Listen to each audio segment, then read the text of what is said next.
The envelope slid across the table, interrupting the muffled sound of the restaurant. It was one of those places where every bite seemed calculated to display sophistication, and the dim light made the crystal glasses sparkle. She looked up, confused, but still with the smile she had reserved for the man sitting in front of her. He, the other, returned the look with a curious air, unable to predict the storm contained in that piece of paper. Slowly, she opened the letter. Each line seemed to scream as your eyes darted across the text. His hands were shaking.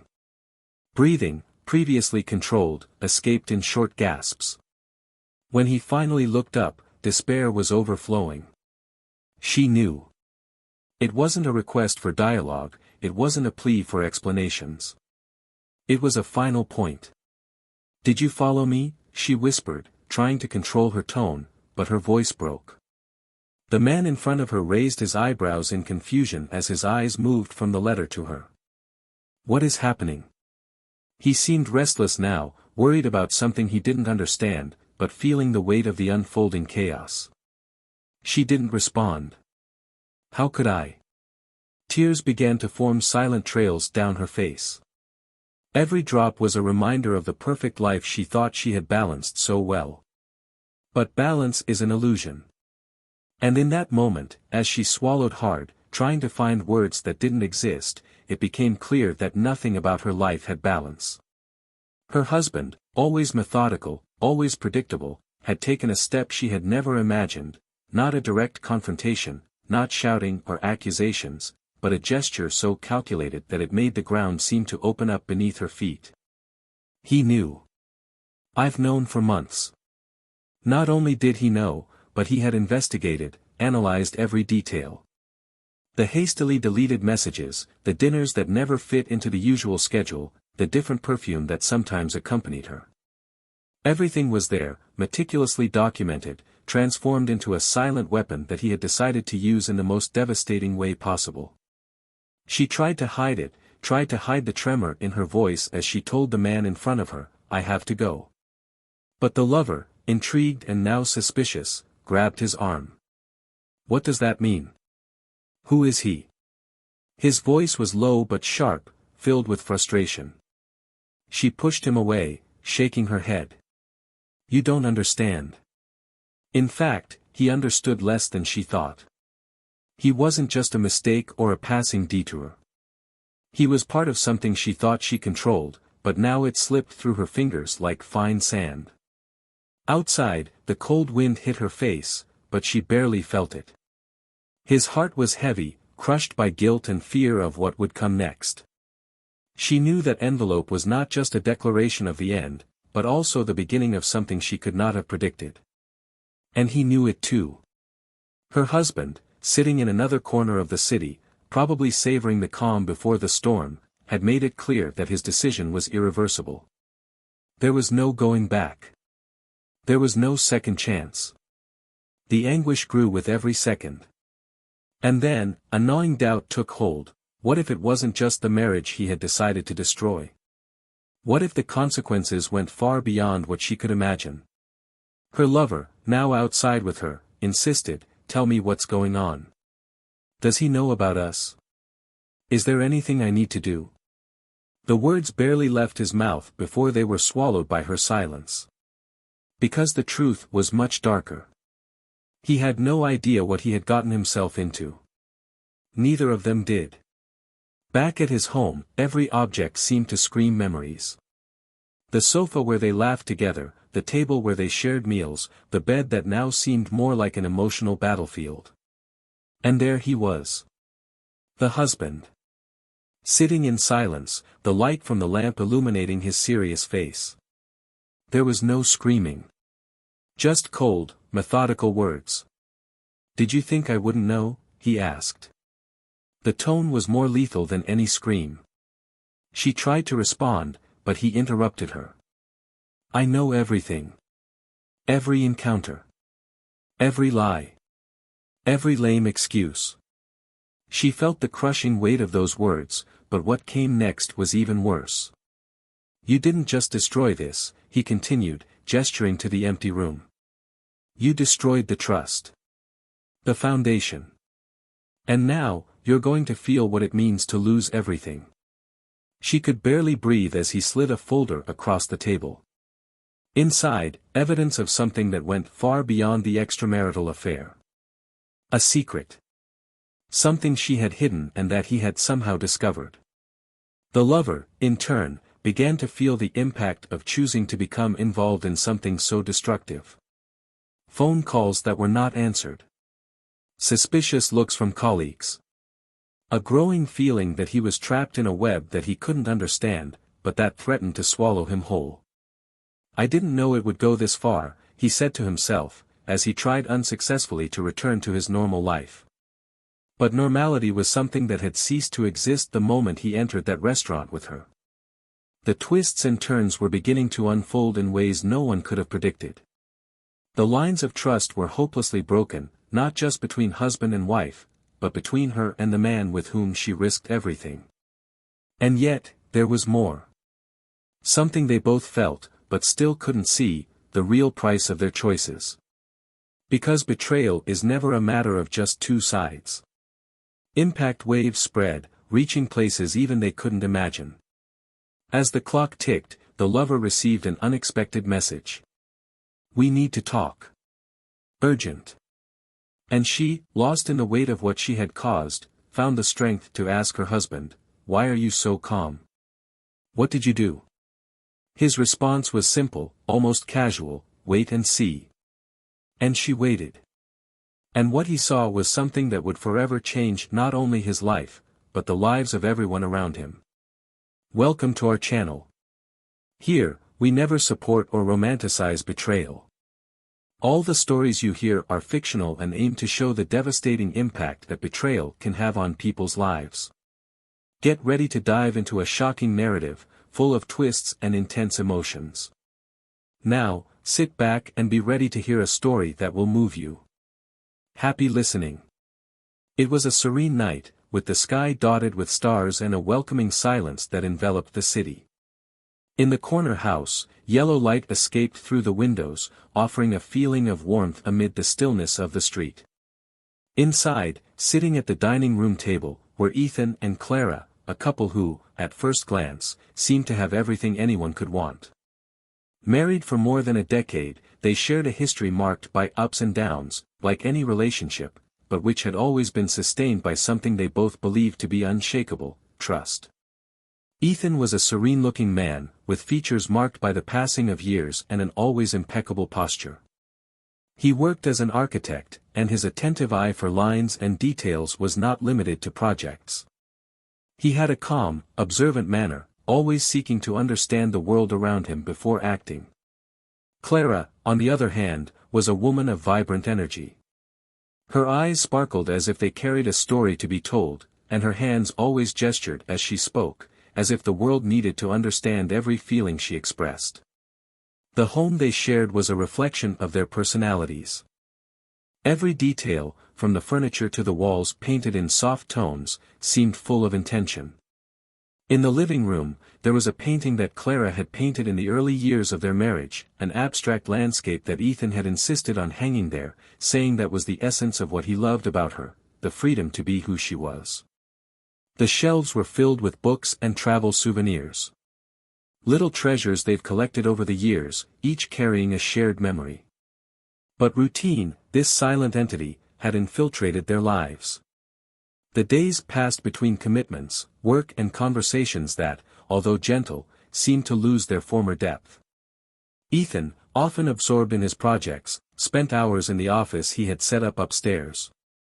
Clara, in turn, dedicated herself to social causes and community events, finding a sense of purpose in helping others, something that had always filled her with joy. Despite the monotony that threatened to set in, there were moments of complicity. Like when they sat together at night, with a glass of wine, and talked about old dreams or places they still wanted to visit. In those moments, the love they had for each other felt palpable, something that could weather any storm. But deep down, they both knew that something was changing, although neither of them dared to put it into words. There was also a constant, if discreet, presence in their lives: Ethan's career. The world of architecture was competitive and required sacrifices. He often worked late, reviewing blueprints, adjusting calculations, striving for the perfection he had always believed was necessary. Clara supported her husband, as she always had, but she could not ignore the feeling of distance that was growing between them. It wasn't something she could point to directly, but rather a subtle absence that settled like a shadow. Clara, in turn, began to question her own role in that relationship. His dedication to the community and social events was genuine, but it also served as a distraction. In quiet moments, she wondered if there was something more she should do, something that would bring back the intensity of the first years of marriage. She loved Ethan, she had no doubt about that, but she missed something she couldn't define. The couple's friends often commented on how perfect they looked together. During dinners and casual meetings, Ethan and Clara were always seen as an example of unity and companionship. Clara smiled at these comments, while Ethan responded with a nod and a slight smile, as if it were natural. But behind these interactions, there was a space between them that they both feared exploring.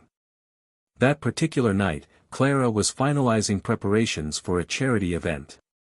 The room was full of boxes with materials for the next day's event, and Ethan watched her from the corner of the room, trying to decipher the thoughts that were going through her mind. He approached, extended his hand to help her, but she smiled and said everything was under control. It was a smile he knew well, but which, on that occasion, seemed to hide something deeper. "You've been working so hard," she said, trying to change the focus of the conversation. "When was the last time we took time just for the two of us?" Ethan paused for a moment, surprised by the question, but answered honestly. "I think it's been harder than I imagined to balance everything. But you're right. We need this." The comment was sincere, but it didn't carry the urgency that Clara expected to hear. She nodded, without insisting. Ethan believed that the love between them was strong enough to overcome any obstacle, but at that moment, Clara wasn't sure if her husband understood what she was really asking for. Later, while Ethan went up to his office, Clara remained in the living room, alone, observing the painting on the wall.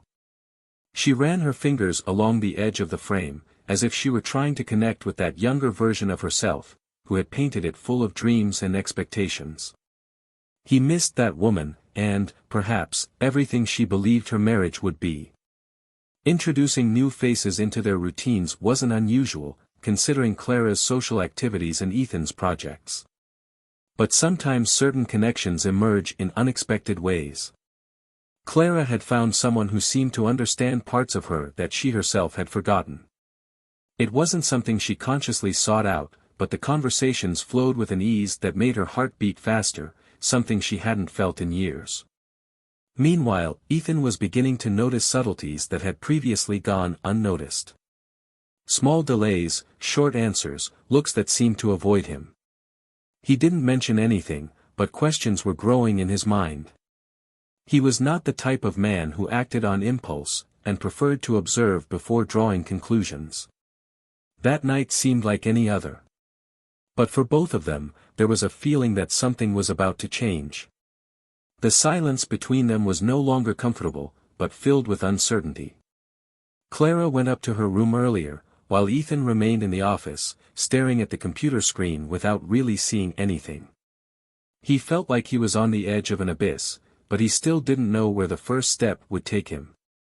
As the dawn progressed, both of their thoughts intertwined in a whirlwind of unspoken emotions. What seemed like just another night would be the prelude to a series of events that would redefine their lives. Both were about to discover that love, no matter how strong, may not be enough when the foundations begin to silently crumble. The days followed a routine that, on the surface, seemed unchanged.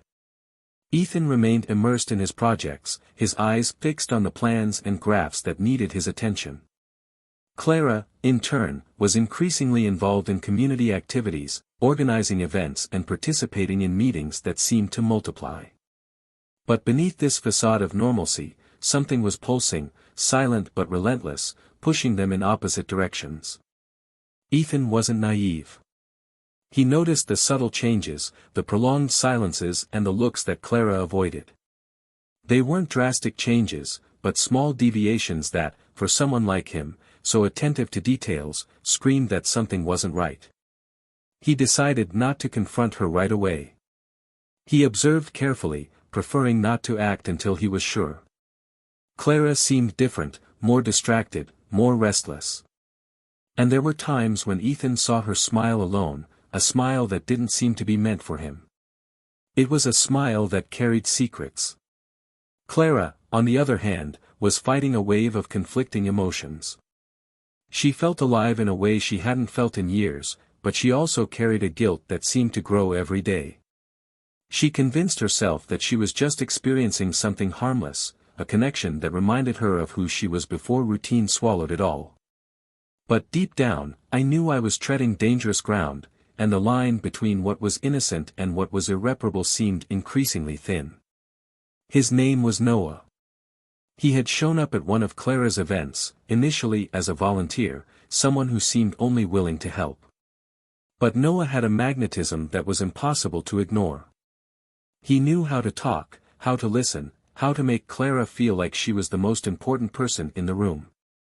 The conversations between them started casually, but quickly evolved into something deeper. Clara felt seen by him in a way she hadn't felt in years. It was as if Noah had the ability to see beyond the layers she had built for the world, touching parts of her that she didn't even know existed. Meetings between them became more frequent. At first, they were just quick conversations after the events, but they soon evolved into coffees after hours, to messages sent late at night, loaded with implications that both pretended to ignore. Clara told herself it was just friendship, that there was nothing wrong with finding someone who made her feel good. But the racing heart every time a new message from Noah arrived said otherwise. Ethan began to notice Clara's more frequent absences. Excuses that once seemed plausible now came with a tone of evasion.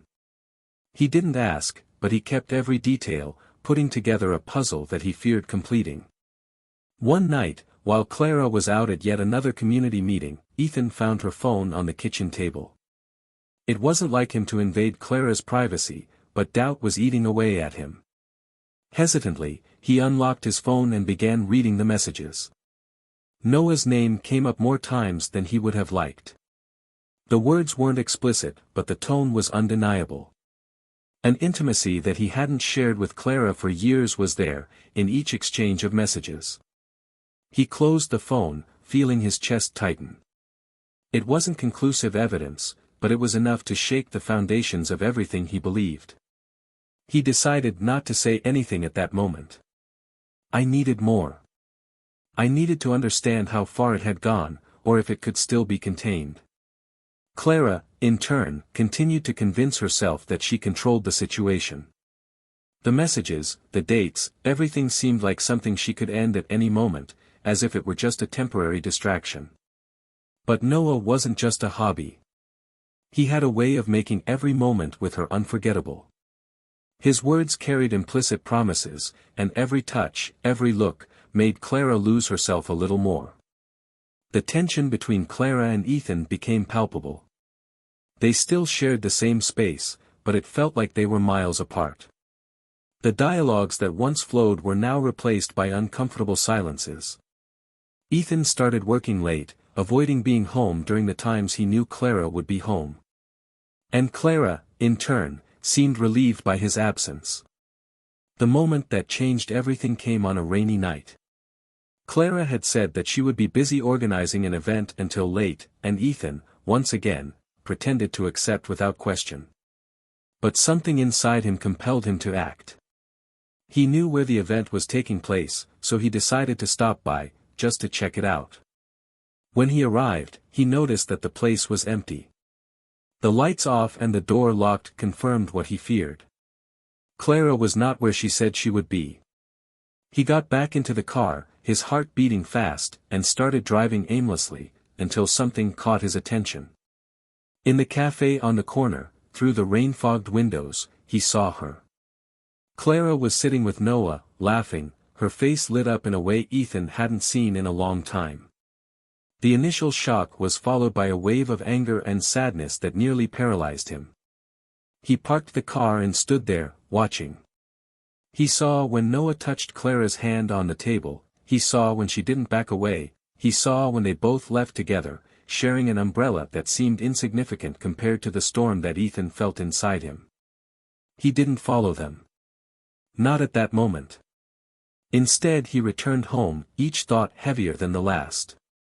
He felt as if something inside him had broken, something that might never be fixed.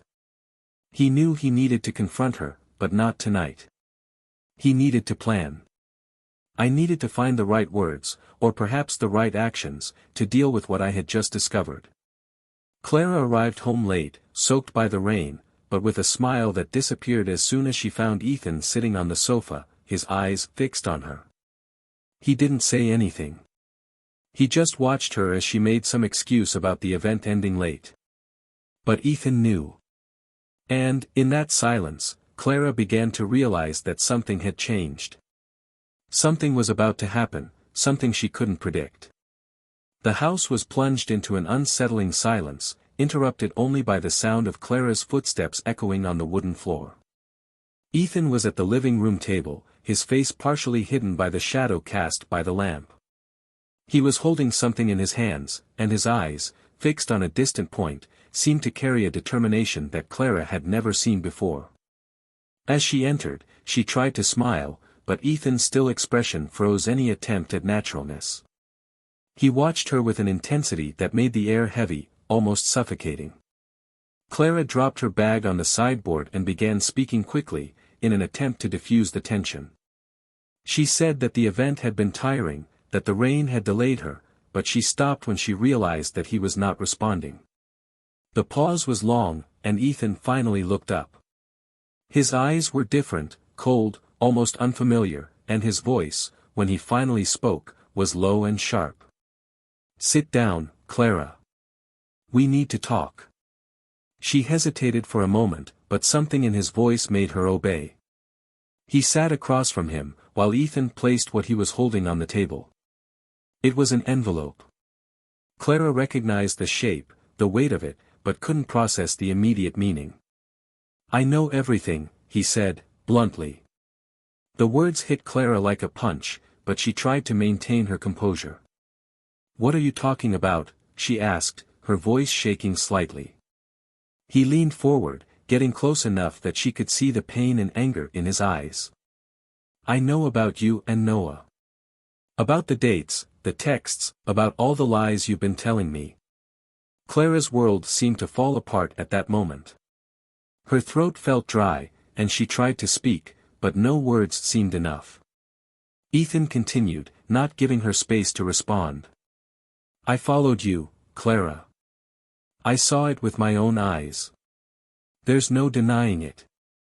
His voice shook slightly, but he quickly regained control. Clara looked at him, trying to understand what was happening. Her heart was beating so hard she felt like she might pass out. She began, but Ethan interrupted her. "Don't bother making excuses. I want the truth. Just the truth." Clara felt tears beginning to form, but she knew she needed to speak. "I never wanted this to happen," she said, her voice cracking. "I lost myself, Ethan. I felt so alone. I wasn't looking for it, but it happened." The words came out in an uncontrolled flow, but nothing seemed enough to ease the heaviness in the room. Ethan shook his head in disbelief. "You felt alone. And instead of talking to me, trying to fix what was wrong, you chose to betray me? Is that what you call a solution?" Clara started to cry, her face buried in her hands, but Ethan didn't give in. He stood up and began pacing the room, hands on his hips, frustration and pain evident in every movement. "You know what's worse about this? It's not just the fact that you betrayed me. It's that you chose to lie to me over and over again, while I believed we still had something true." He turned to her, eyes burning with emotion. "But I want to know, Clara, why? What does he have that I don't have?" Clara looked at him, desolate. "It's not about you, Ethan. It has nothing to do with what you didn't do. It was something inside me. Something I let grow and couldn't control." Ethan let out a bitter laugh. Something inside you? Is that what you're going to use as an excuse? I've always been here, Clara. I've always been there for you, even when things got hard. He paused, taking a deep breath. But you know what? That's not all I found out. The change in his tone made Clara's heart race. She tried to wipe away her tears, looking at him with a mix of fear and confusion. Ethan returned to the table, picked up the envelope, and placed it in front of her.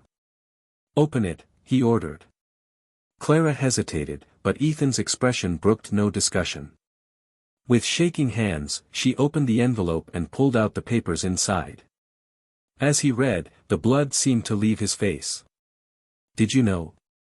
Ethan asked, his voice now carrying a dangerous calm. Clara shook her head slowly, unable to form words. The papers were a series of records, financial transactions and emails that revealed something she never expected Ethan to discover. Noah didn't approach you by chance, he continued. He had a reason. A reason that you apparently ignored while you were so busy feeling alive with him. Clara felt the ground open beneath her feet. What do you mean? She managed to mutter. Ethan laughed, but it was a humorless laugh. I made sure to investigate. And you know what I discovered? That Noah has a history of getting involved with married women. Not out of love, not because he values them, but because he gets something out of it. He pointed to the papers. And in your case, Clara, he was after me. He knew that by destroying our marriage, he could get to me in another way. He knew exactly how to manipulate you to get what he wanted. Clara froze, Ethan's every word hitting her like a blow. That can't be true, she whispered. But Ethan didn't give in. It's true, Clara. It's all there, documented. He used you, just like you used me by pretending we were still a happy couple. And now, I want to know, what are you going to do about it? The room seemed to have become smaller, the air thicker.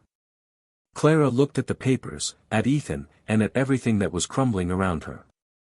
She knew that no matter what she said or did, nothing would be enough to repair the damage she had caused. And deep down, the question that tormented her most was, had she really been used, or was all of this an inevitable consequence of her own choices? Ethan remained still, watching Clara as she processed every word he had said. The silence between the two was almost deafening, interrupted only by her irregular breathing. Finally, Clara stood up from her chair, gripping the papers so tightly that her knuckles turned white. Ethan, this can't be true. Noah, he wouldn't do that. I know him. He cares about me, her voice trailed off as the tears returned, now mixed with desperate disbelief. Ethan interrupted her, his voice firmer than before. Do you think you know someone because they tell you what you want to hear? Because he makes you feel alive, Clara. That's what he does, that's what he's always done. He's an emotional predator, and you were easy prey. Do you know what is most tragic? I could have forgiven the betrayal. I could have tried to understand what led you to this. But now, knowing that you were used to target me, that you became a tool in his game, there is no going back. Clara felt the words like a knife slowly piercing. She tried desperately to find something to say, something that could ease the weight of what was happening, but it all felt insufficient. I didn't know. Ethan, I swear, I didn't know. Her voice was a whisper, but he showed no compassion. That's even worse, Clara. The fact that you didn't see it, that you allowed yourself to be manipulated so easily, that you risked everything we built for a man who only wanted to destroy what we had. You knew something was wrong, but you chose to ignore it. She began pacing the room, unable to sit still, as if movement would help her escape the crushing weight of guilt. Ethan watched her every step, his arms crossed, his expression rigid. Finally, he picked up the coat that was on the chair and headed for the door. I need to get out of here, he said, his voice controlled but charged with emotion. I can't stay in this house, in this room, with you, while I try to process all of this. Ethan, please don't go, Clara begged, tears flowing freely. We can solve this. We can find a way to overcome, to rebuild. I know I made a terrible mistake, but I still love you. Ethan stopped with his hand on the doorknob and let out a short, bitter laugh. Love? Love is honesty, it is respect, it is caring for others even when things get difficult. What you call love is nothing like that. I don't know what's left between us, Clara, but it's not love. He left, slamming the door hard enough to make the pictures on the wall shake. Clara collapsed on the sofa, her face buried in her hands, unable to contain the incessant flow of tears. His words echoed in your mind, each one more painful than the last. She knew Ethan was right, that her trust had been betrayed in ways that went far beyond what she could fix with an apology.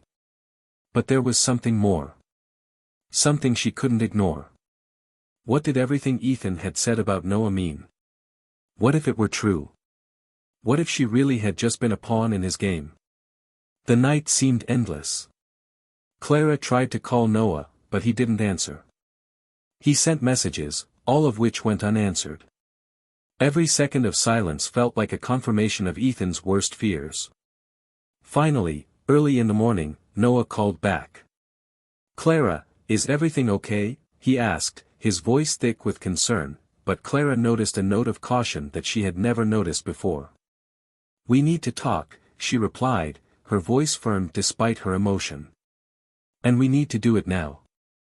They agreed to meet at a nearby cafe, a discreet place where they could talk without interruptions. Clara arrived first, and the time she spent waiting for Noah was enough for a flood of thoughts to take over her. When he finally arrived, he seemed as confident as ever, but Clara was seeing him in a new light. "What happened?" he asked, "sitting across from you? You look different."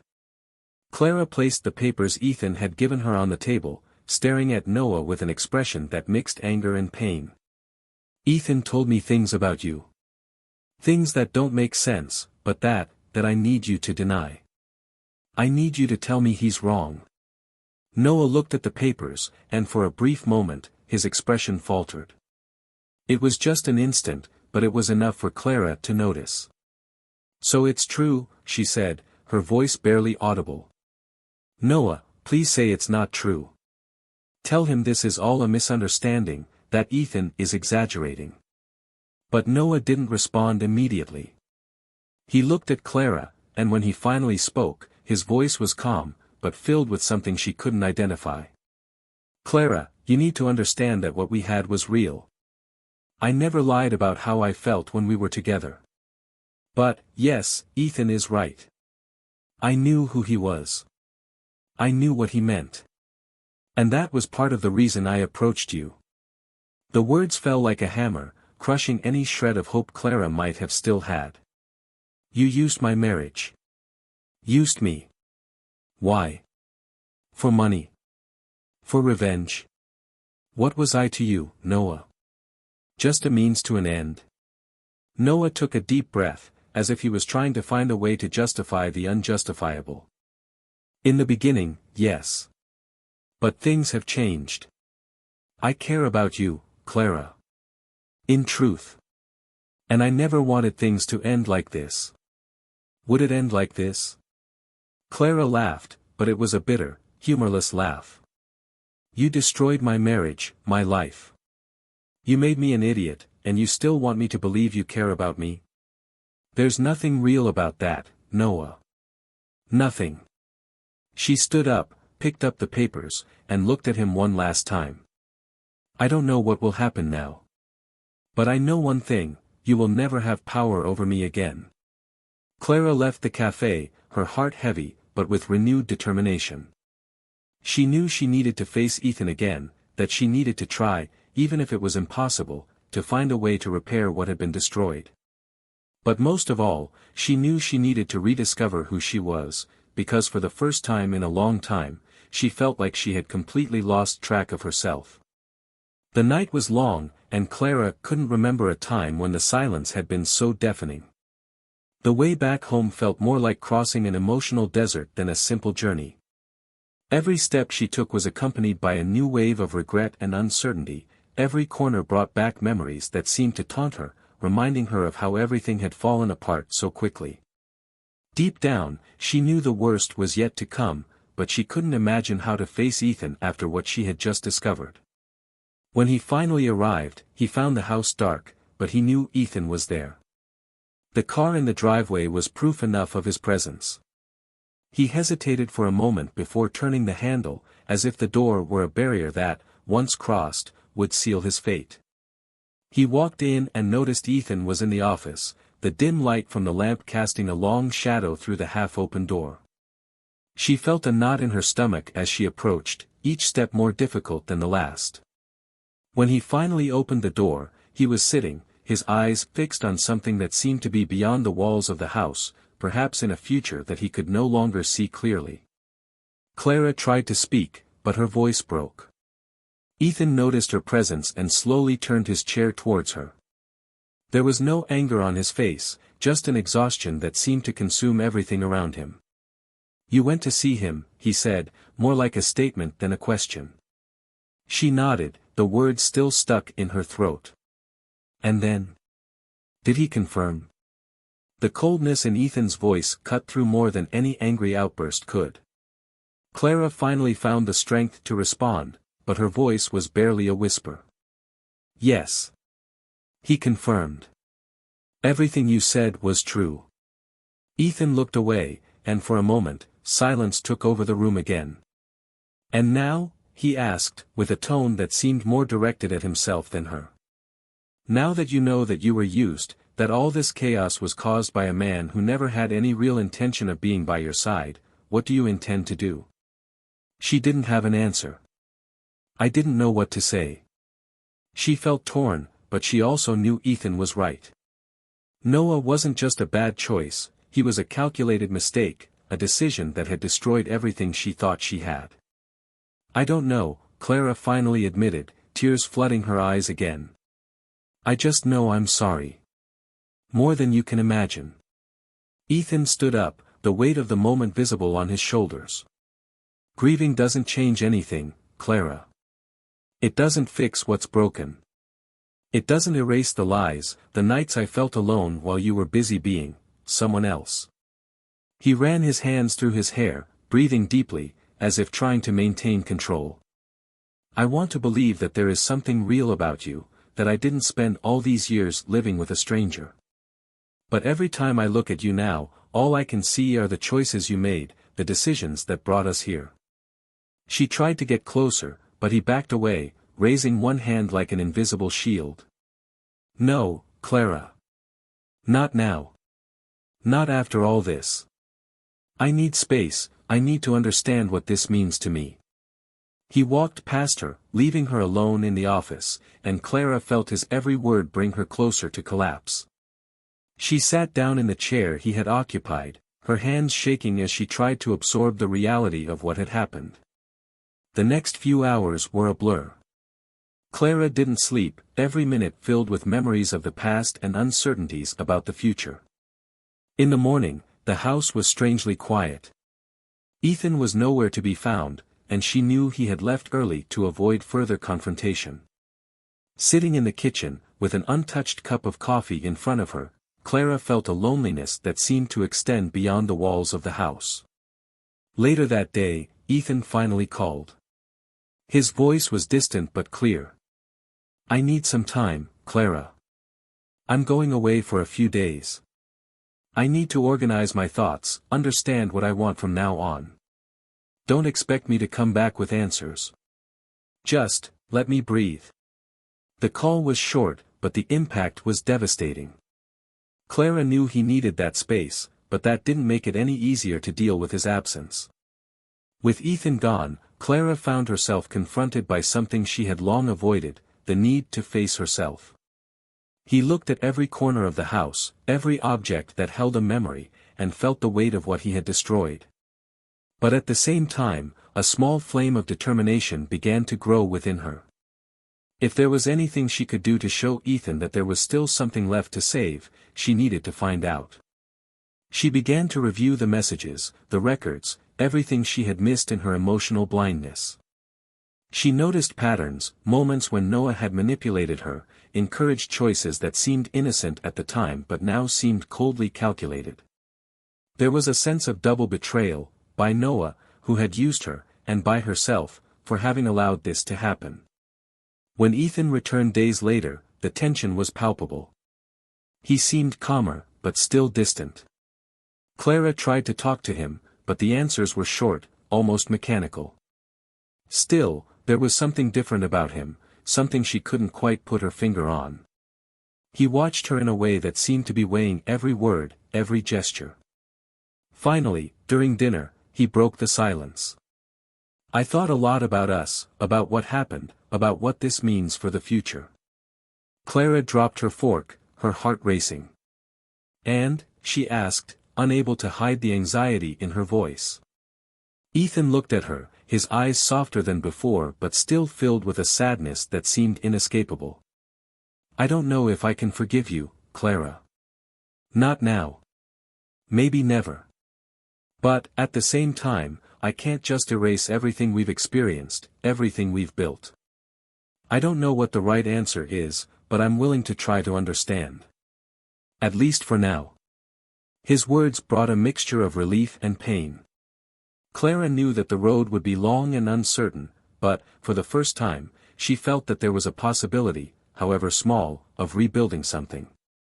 And as she looked at Ethan, she realized that this possibility was something she was willing to fight for, even if it meant facing the hardest thing inside herself. The morning arrived silently, bringing with it a weight that seemed to infiltrate every corner of the house. Ethan was in the kitchen, drinking coffee, his eyes fixed on the window but clearly lost in thought. Clara watched him from a distance, hesitant, as if any movement could break the precarious balance that had been established between them. She knew that the final moment was approaching, that there was no longer any way to postpone what needed to be said, decided and faced. He approached slowly, the words already formed in his mind, but still trapped, waiting for the right moment to come out. "I read everything," she began, her voice low, almost a whisper.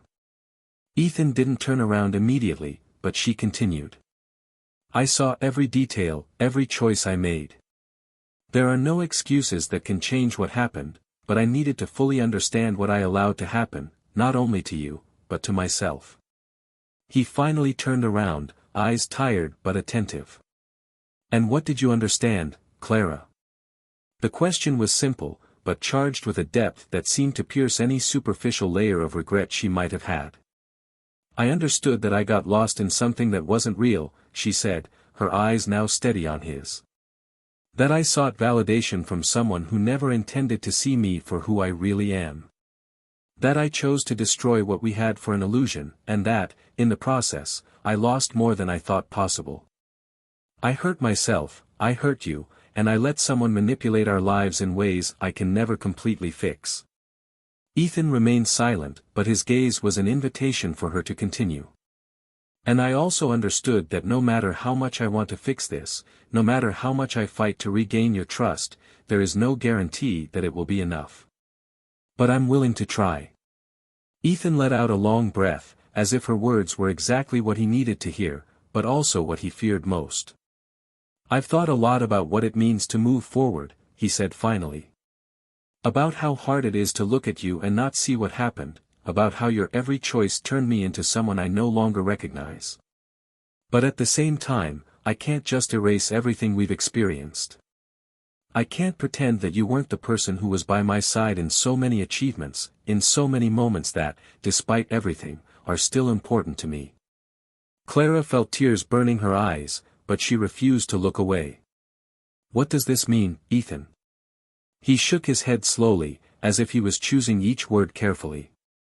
"It means I'm going to try to move on, but I don't know if I can do that with you. It means that perhaps what we need now is space, not to forget, but to understand who we are without all this pain defining us. And most importantly, it means that no matter what, I want you to find a way to rediscover yourself, because no matter how much I blame you, I know you're stuck in this just as much as I am." His words were a blow, but also a kind of liberation. Clara knew that, at that moment, there was nothing more she could say or do to change what had been decided. Ethan was willing to seek a cure, but he wasn't sure that journey would include her. She nodded slowly, accepting the truth with silent dignity. "I hope you find what you're looking for, Ethan," she said, her voice shaking slightly. "And I hope that one day you can remember me without pain." They spent the next few days organizing practical things, dividing their possessions, making decisions about the house and their next steps. There were no arguments, just a respectful silence that seemed to seal the end of what they had built together. Ethan decided to move into a temporary apartment, leaving Clara in the house while she decided what to do with her life. The day he left, the goodbye was brief, without any major statements, just a shared look that said everything that needed to be said. Clara began attending therapy, determined to understand how she had allowed her life to get to that point. Each session was a deep dive into your choices, your fears, your unmet needs. She discovered that much of what she was looking for in Noah was an attempt to fill gaps that she herself didn't understand. Little by little, he began to rebuild parts of himself that had been broken for a long time, long before his betrayal. Ethan, on the other hand, immersed himself in his career, using work as a way to find purpose amid emotional chaos. He began going out more, reconnecting with old friends, rediscovering interests that had been set aside during his marriage. On one of these outings, he met someone who, unexpectedly, brought a lightness to his life that he hadn't felt in years. It wasn't an immediate romance, but a friendship that, over time, began to show Ethan that it was possible to find happiness again. As for Noah, he disappeared from Clara's life as quickly as he entered. After the final confrontation, Clara never heard from him again. She realized that despite the pain he'd caused, Noah had only been a reflection of her own failings, a symptom of something larger that she was finally facing. He went on with his life, probably repeating the same pattern with other people, but Clara decided that she wouldn't waste another second worrying about him. Months later, Clara and Ethan met by chance in a bookstore. It was an unexpected encounter, but not fraught with tension. They talked for a few minutes, exchanging news in a cordial but sincere manner. When they said goodbye, they both felt that, in some way, that brief meeting symbolized closure. There was no more hurt, just a calm acceptance that their lives had gone their separate ways. And so, everyone found their own path, their own ways of healing and growth. Their story didn't end like fairy tales, but like real life, full of imperfections, lessons learned and the possibility of new beginnings. If you liked this story, leave your comment below and share what you thought of the ending. Your opinion is very important. And don't forget to subscribe to the channel for more stories like this, full of emotion and twists. Remembering that this channel does not support any type of betrayal, our stories are a reminder of the devastating impact that bad choices can have on people's lives. Until next time.